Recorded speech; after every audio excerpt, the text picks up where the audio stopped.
And here you are in the most critical moments of your standing before Allah.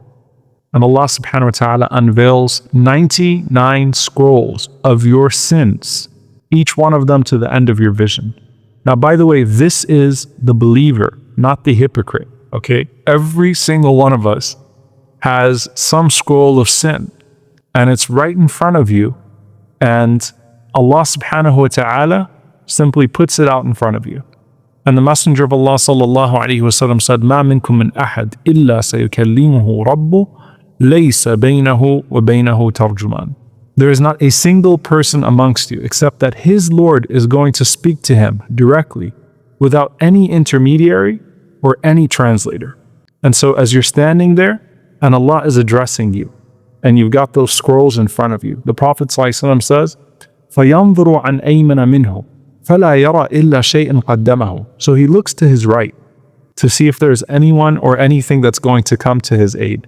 But all he sees are deeds that he put forward. There's no one else there. And then he looks to his left.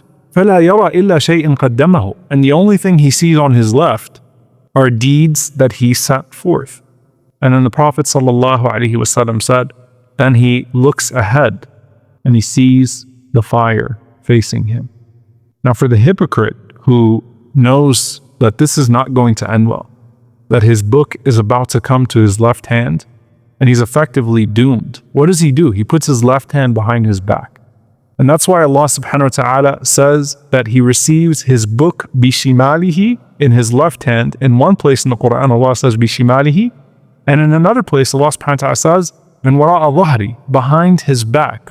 Why? Because as he puts his left hand behind his back, a chain comes and locks his left hand behind his back. And then the book comes to his left hand, locked in that position behind his back. And anyone that is walking behind him can see the shame of that person on that day. May Allah subhanahu wa ta'ala protect us. So both the questioning and the humiliation for that person are public. But Allah isn't interested in humiliating the sincere believer. Now, Abdullah ibn Umar radiallahu ta'ala anhuma, he was asked, he said, what did the Prophet ﷺ say about an-najwa, the private conversation? And realize that the Prophet ﷺ said, when you go into salah, when you go into prayer, you are in najwa, you're in a secret dialogue with your Lord. So Ibn Umar is being asked, what did the Prophet ﷺ say about the najwa on the Day of Judgment, the secret dialogue? And the Prophet ﷺ said, يُدْنَى الْمُؤْمِنُ يَوْمَ الْقِيَامَةِ مِنْ رَبِّهِ حَتَّى يَضَعَ عَلَيْهِ كَنَفَهُ. Allah brings forth the believer very near to him on the Day of Judgment. And then Allah subhanahu wa ta'ala places his veil over him. And his veil is a veil of light. So you're now close to Allah subhanahu wa ta'ala. And it's just you and him, and no one else is hearing this conversation. Allah is making this part of the hisab private. And Allah subhanahu wa ta'ala says, you see these secret sins, these sins that we weren't proud of and people didn't know about. هل تعرف, oh my servant, do you acknowledge these sins?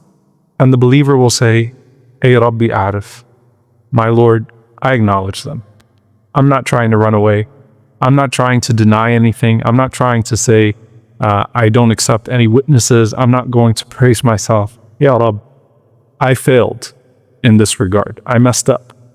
And I wasn't proud of it. It's not something I would boast about. But Ya Rabb, I acknowledge these things.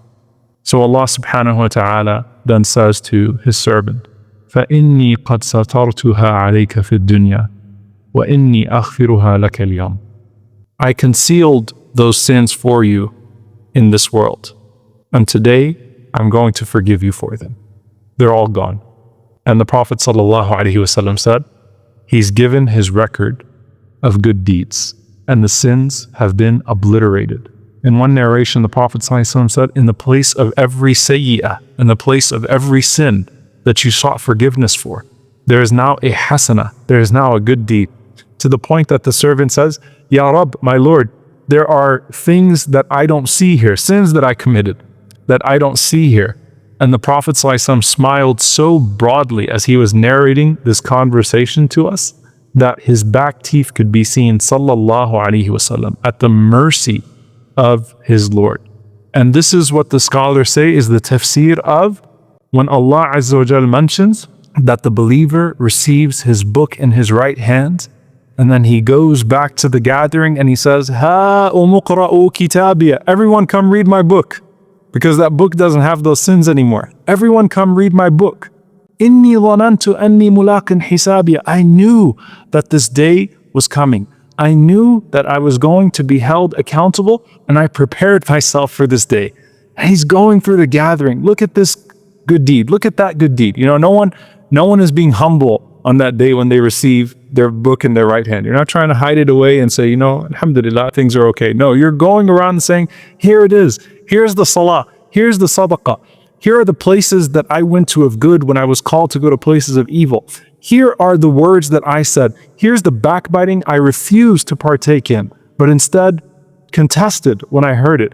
Here are all of these good deeds. Look, it's here. Look, it's here. And you're celebrating and celebrating and celebrating the mercy of your Lord upon you.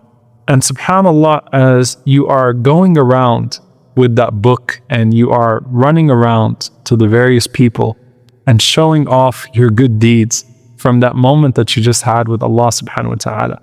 You know, one thing that I think about is the connection of that to the very first person the Prophet ﷺ told us this question. The very first person who was questioned, Allah subhanahu wa ta'ala says to him, didn't you think that you were going to meet me? Weren't you ready for this meeting? And that person wasn't ready. This person can make one claim in that gathering. He can say, Inni dhanantu anni mulaqin hisabi. I knew this moment was coming. I was ready for this moment. And so as you're going around, ask yourself, who are you going to run to in that gathering? Your parents, your Prophet sallallahu alaihi wasallam, or someone else to celebrate your graduation to the next phase of the day of judgment?